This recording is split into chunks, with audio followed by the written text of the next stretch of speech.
Bismillahirrahmanirrahim. Assalamualaikum warahmatullahi wabarakatuh, teman-teman. Eh, kita ketemu lagi ya.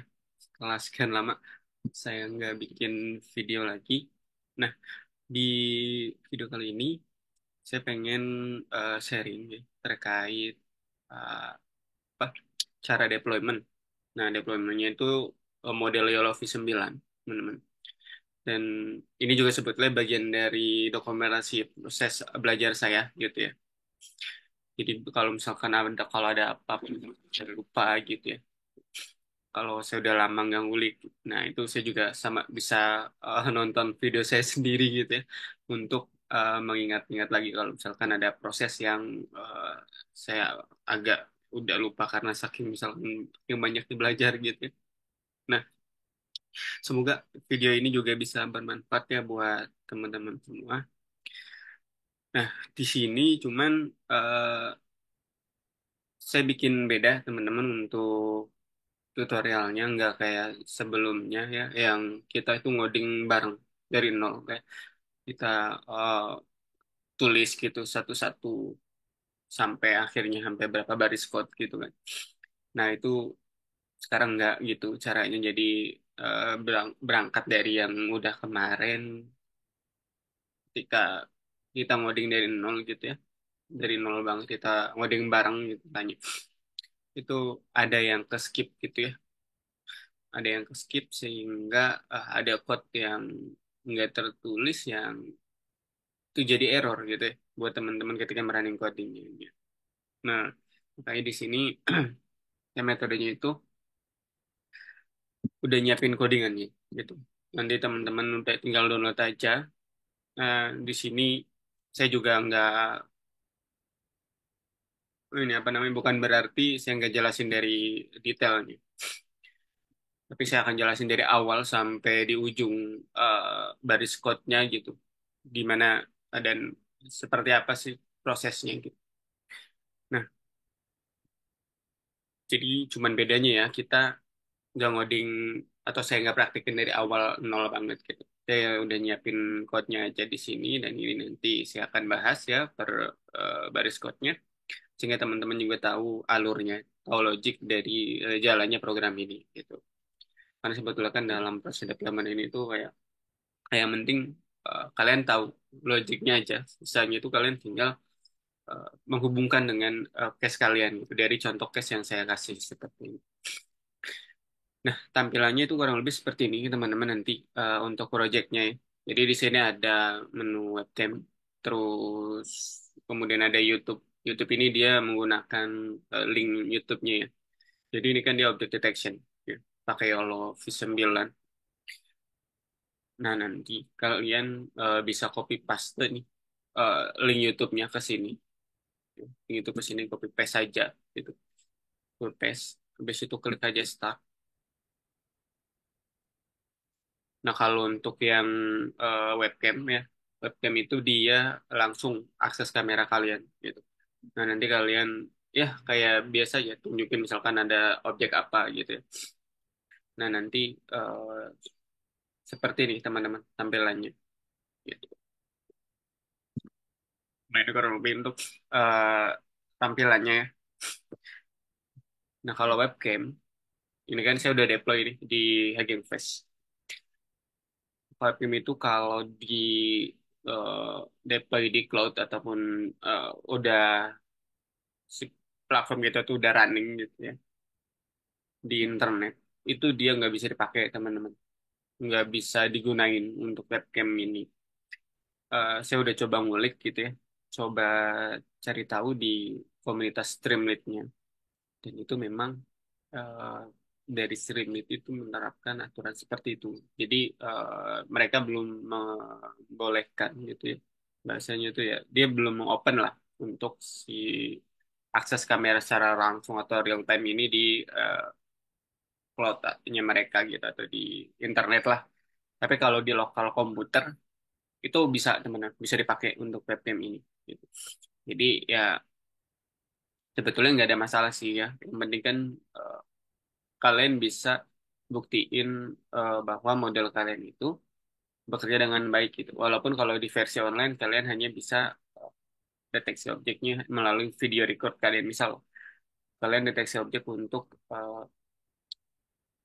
barang-barang di dapur misalkan gitu. Nah, itu kan kalian tinggal record aja tuh untuk video di dapurnya. Terus nanti kalian upload di YouTube gitu ya. Terus kemudian kalian paste aja linknya sih. Dan itulah hasil dari deteksi objek kalian seberapa akuratnya gitu. Nggak ada bedanya sebenarnya. Kalau misalkan kalian pakai link atau webcam, ya bedanya real time atau enggaknya aja gitu kan. Cuman eh, kalaupun pengen real time ya kalian bisa aja langsung praktekin secara offline gitu kan.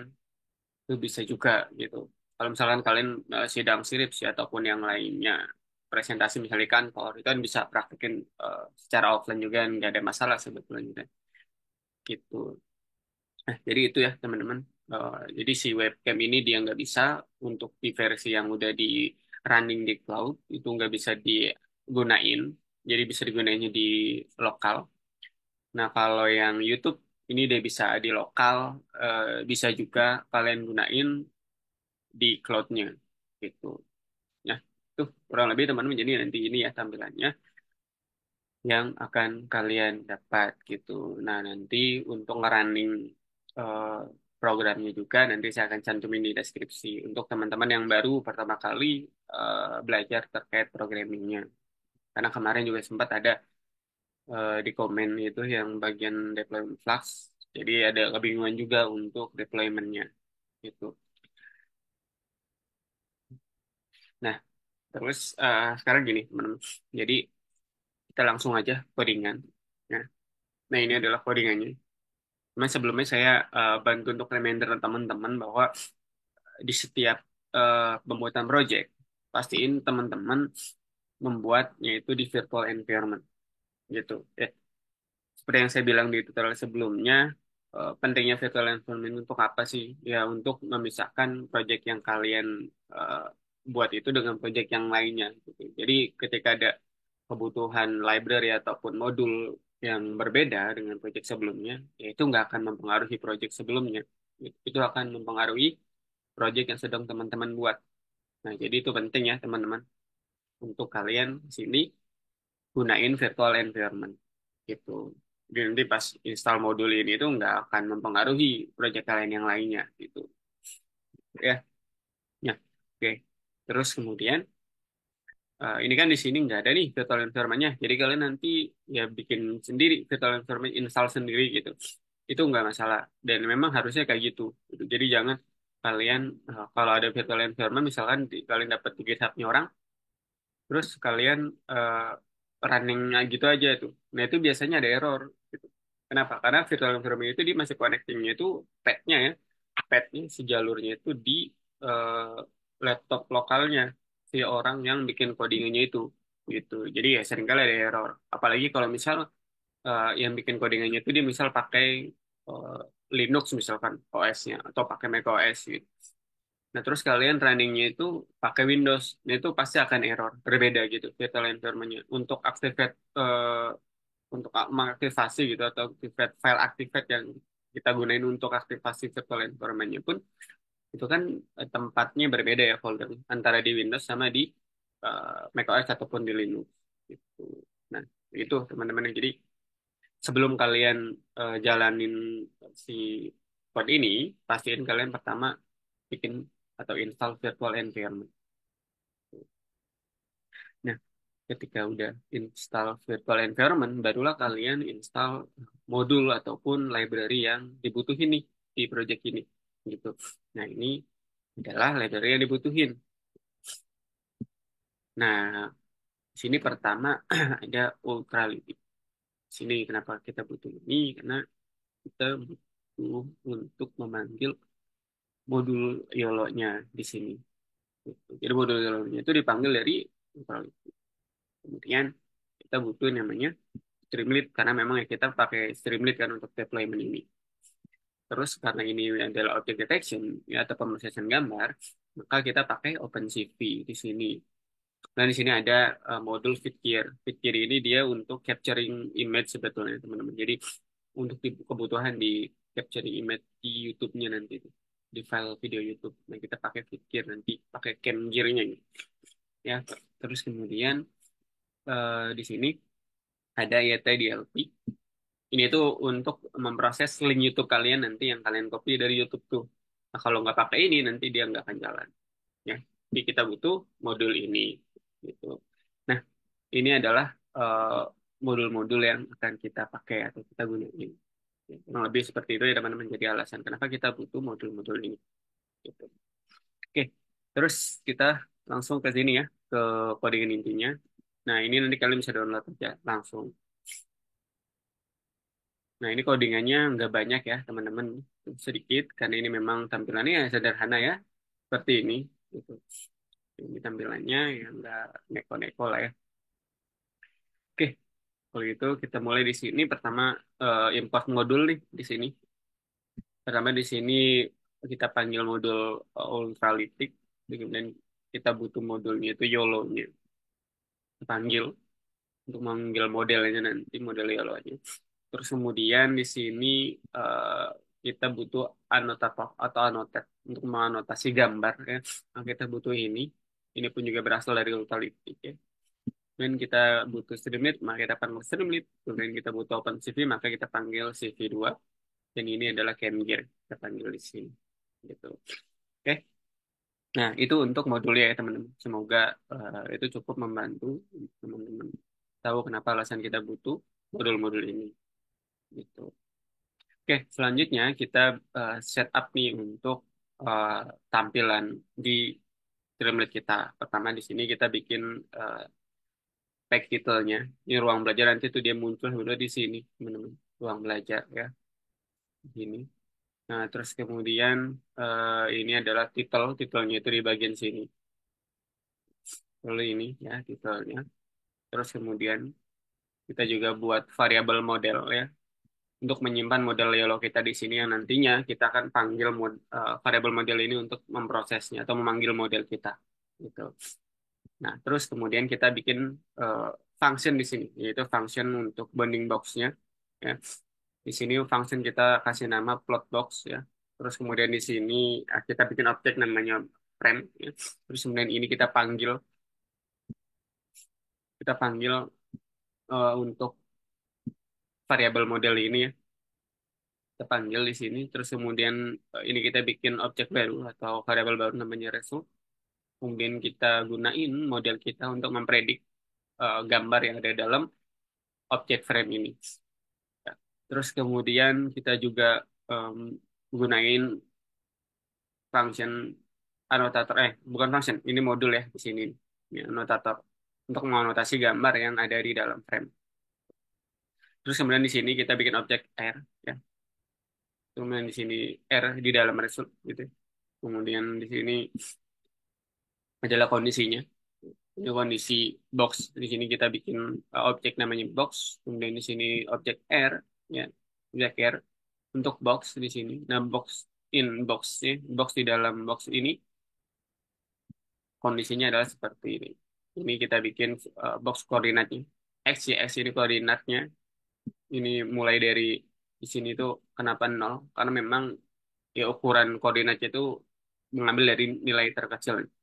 Terus kemudian di sini juga untuk objek C ini adalah untuk ID class. Terus kemudian di sini kita panggil anotasi yang bagian sini. Kita panggil anotasi image. Kemudian box label ya. Box label di sini. Terus kemudian kita panggil di sini objek B ya yang ini blok koordinat dan model ya. Terus kemudian di sini kita proses dengan modelnya. Jadi muncullah di sini untuk eh, apa gambar yang nanti akan ada bounding boxnya gitu ya. Oke, terus kemudian eh, selanjutnya adalah kita buat function di sini. Function untuk pemrosesan videonya. Di sini kita nama fungsinya proses video. Kemudian di sini adalah objek namanya data. Kemudian kita panggil objek namanya model.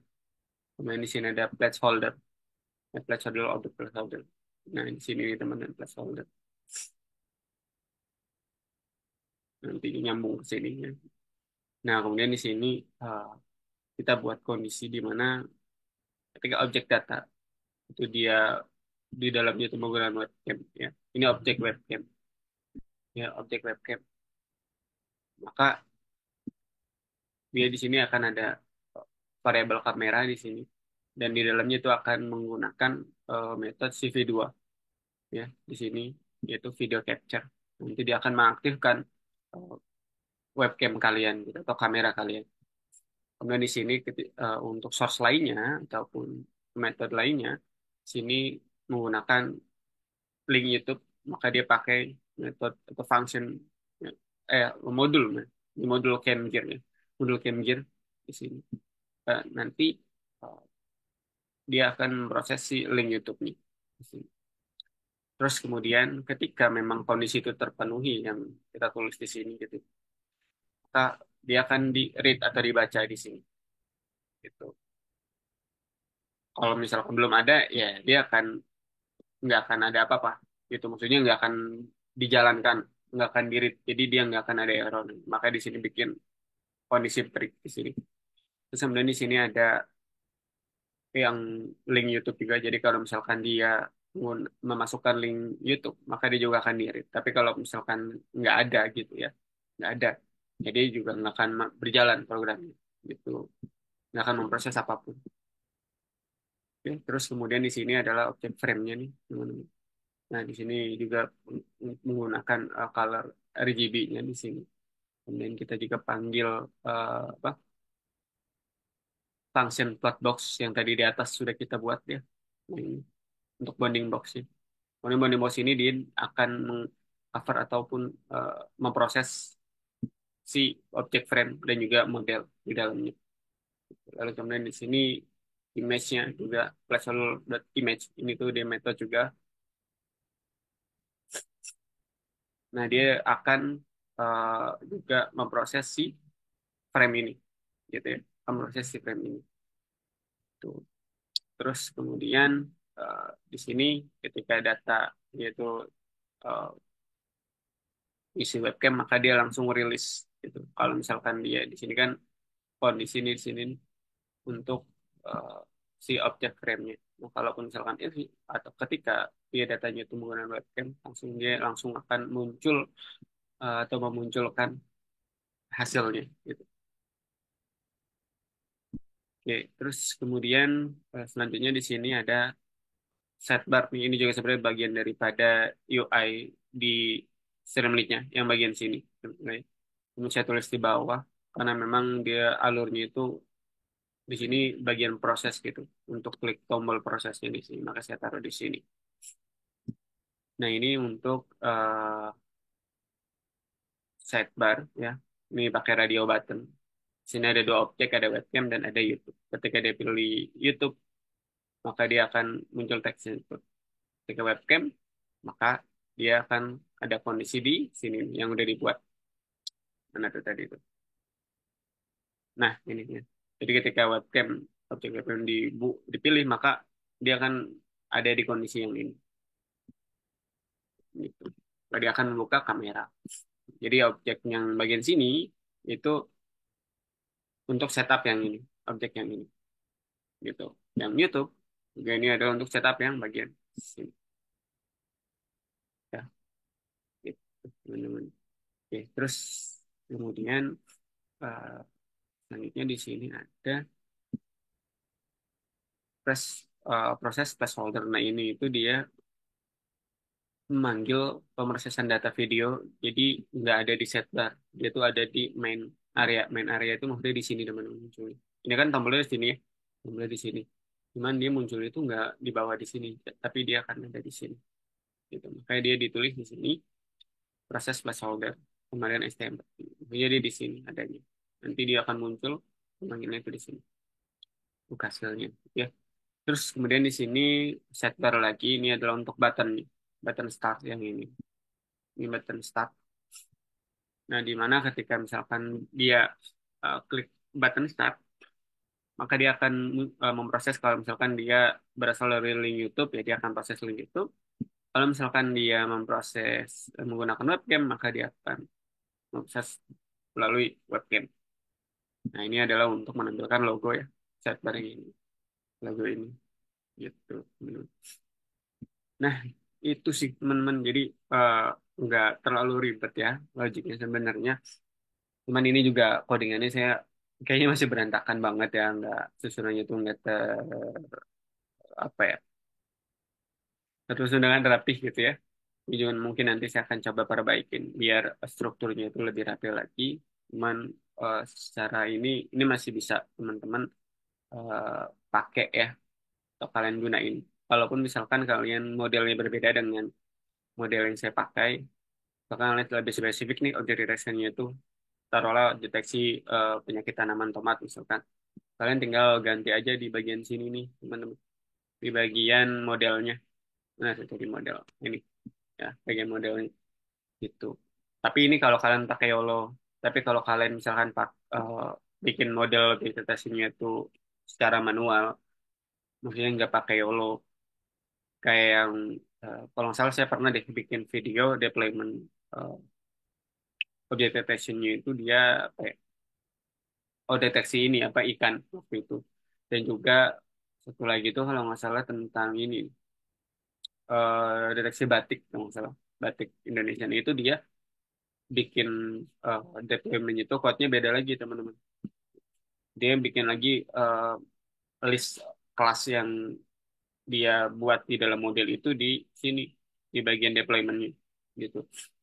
Nah, itu jadi berbeda lagi. Kalau misalkan selain dari YOLO, kalau misalkan teman-teman juga menggunakan YOLO, ya harusnya nggak ada beda yang cukup signifikan lah ya. Paling nggak nanti ada satu atau dua hal yang kalian mungkin harus sesuaiin gitu. Tapi kalau hanya secara general aja gitu ya, nggak terlalu kompleks banget ya. Kalian cukup ganti bagian sini aja nih, untuk modelnya gitu. Ya, jadi ya kurang lebih secara logiknya seperti ini untuk susunannya.